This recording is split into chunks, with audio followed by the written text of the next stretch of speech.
Hello gamers, this is Sai and welcome back to Which Way Games. Who is the greatest bounty hunter in all the galaxy?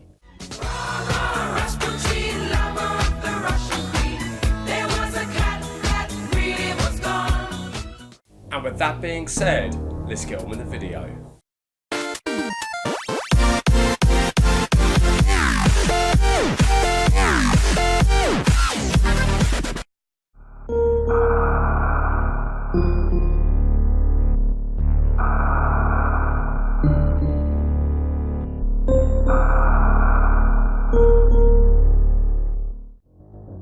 Before I start, I just want to wish one of my subscribers a happy birthday. I hope you had a good one.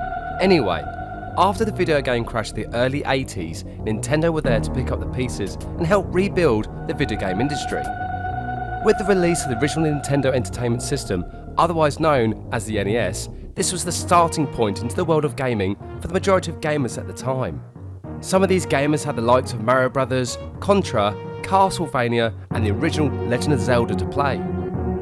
All of these are fantastic games which I'll return to in future videos, but among all of these games was a game that delved into the realms of sci-fi and expanded the possibilities of what video games were capable of. This game was Metroid for the NES, which went on to be classed as an instant classic for Nintendo's Great Box of Dreams. Metroid stars a bounty hunter called Samus Aran who was hired by the Federation to retrieve a stolen spaceship that was attacked by space pirates. This spaceship actually houses the deadly Metroid, a parasitic life form that can latch onto any living organism and drain it of its life force. All of this is unknown to Samus at the time, but Samus agrees to take on the mission with another agenda in mind. Samus is actually after the space pirate known as Ridley, a draconic alien from the planet of Zebes. Ridley has been sighted near the stolen spaceship of the Federation and is also responsible for the horrific massacre on the home planet of Samus many years ago. Metroid is an action-adventure game with the idea of exploration being key, which eventually allows gamers to locate items, open up other areas, as well as returning to earlier stages with new abilities once acquired. The game also had a twist ending that shocked the world of gaming and changed the idea of who a hero could be, which I'll come back to. Gamers were left wanting more, and like most games of the 8-bit era, a 16-bit sequel was on the way, especially with the release of the Super Nintendo. In today's video, I'll be looking at an absolute gem of a game known as Super Metroid. Development for Super Metroid began in late 1991 and at the time was rumored to be the largest game Nintendo had worked on. With this task in mind, Super Metroid almost wasn't made, but eventually Nintendo gave the green light for the game to be made. Game developer Nintendo R&D1 that worked on the original Metroid game had returned, and within this team was a games producer that took on one of the biggest roles in the team. Yoshi Sakamoto went on to write the main plot as well as become the game director for Super Metroid. Working alongside another producer called Makoto Kano, the pair wanted to create a game that would not only succeed the previous installments, but expand the universe of Metroid for gamers in general, as well as creating a true action game that would reintroduce gamers to the world's deadliest bounty hunter. With a whole new games console to develop for, Sakamoto's first year of development was a learning experience for himself as well as his team, especially with the expanded capabilities of the Super Nintendo. The team also wanted to create an open world for gamers to explore, and even had the idea of using a map feature so that gamers could track their progress through the world of Super Metroid. Proving to be difficult to organise such large amounts of graphical data, the team decided to opt for the map to be broken down into smaller parts, as well as having parts from the original game make a reappearance to give a sense of familiarity. This map tracking system I just mentioned also went on to inspire some of the Castlevania series, such as Castlevania Symphony of the Night, which utilised the same map method and game style of Super Metroid.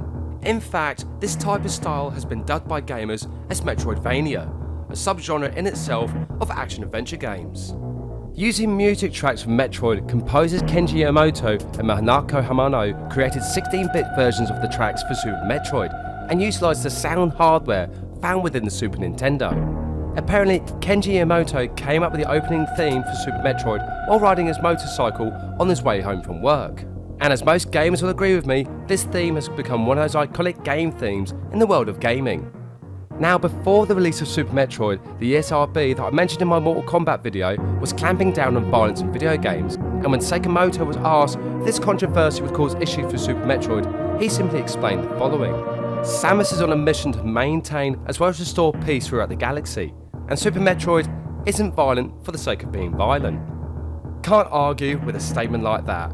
And following on from that, Super Metroid was ready to be released into the gaming world, and come mid-1994, Super Metroid hit shelves for gamers to buy. And like always, it's going back to the past to see how Super Metroid was advertised. Before Nintendo came out with Super Metroid, we wanted to make sure it was the most intense Metroid battle ever. So we thought we'd see how Killer here would fare against it. Ready, boys?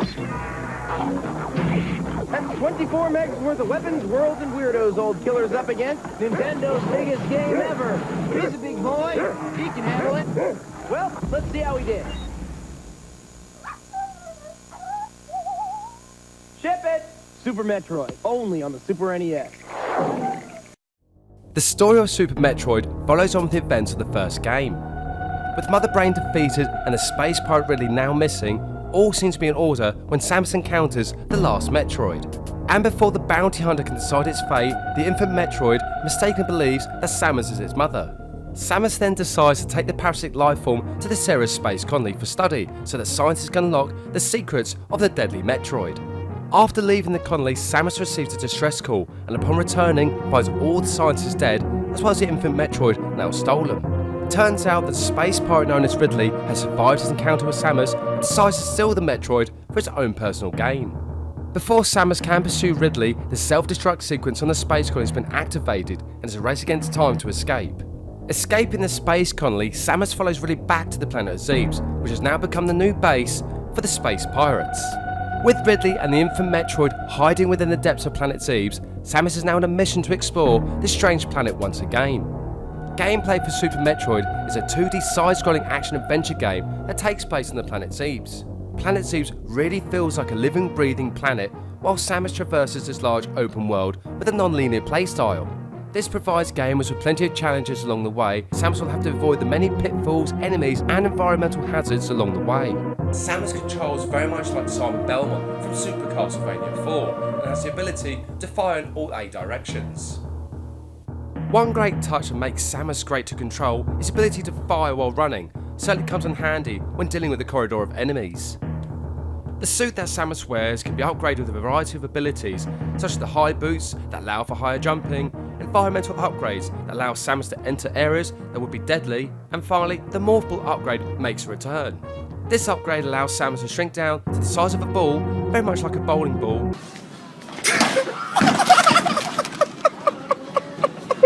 but with deadly grenades. With a large cannon for an arm, Samus will be able to unlock other weaponized abilities, such as being able to charge the cannon up, as well as a grappling beam. This grappling beam can be used to reach inaccessible areas that are found within Super Metroid that will lead to more paths, as well as hidden dangers. One huge ability that will help Samus later in Super Metroid is the screw attack ability. This allows Samus to reach areas that were once out of reach, as well as using the ability to attack enemies that proved troublesome before. When released, Super Metroid was well praised by critics and scored very highly, and it certainly lived up to the high expectation of gamers. Comparing it to the original, Nintendo R&D1 took what was successful from the first Metroid game and improved upon it. With its great controls, atmospheric music, fantastic level design, it's easy to see why gamers love this game so much. Being able to explore a living planet really draws the gamer in. Super Metroid certainly does make the list of best Super Nintendo games of all time. However, Super Metroid is by no means an easy game, as there are plenty of challenges to keep even the most passionate gamer happy. And with plenty of replayability, Super Metroid is definitely one of those games that should be in any gamer's collection. Coming back to the story, with the defeat of the Super Metroid's other bosses, as well as Ridley himself, Samus arrives in Terrain, where an encounter with the Metroid lava that's now grown to an enormous size happens.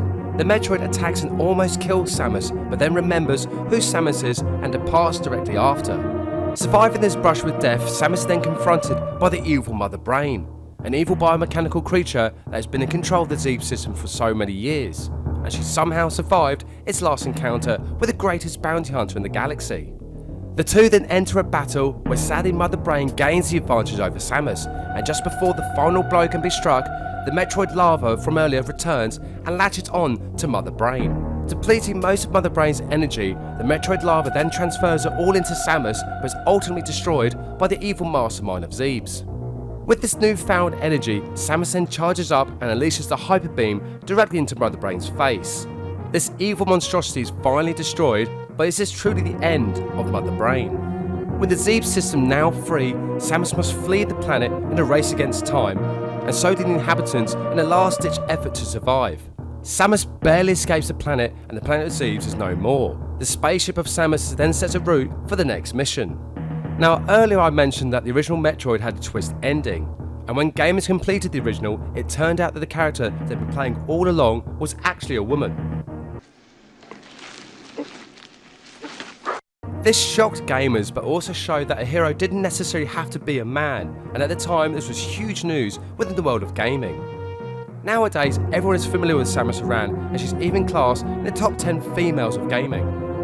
Being classed as a huge success, Super Metroid then went on to have many sequels. In fact, the entire Metroid series expanded onto handheld consoles with their own sub-series of games such as Metroid Fusion, as well as a series of games known as Metroid Prime, being released on the GameCube originally before being re-released on the Nintendo Wii. Hunting down the original copy of Super Metroid can be expensive, but also rewarding.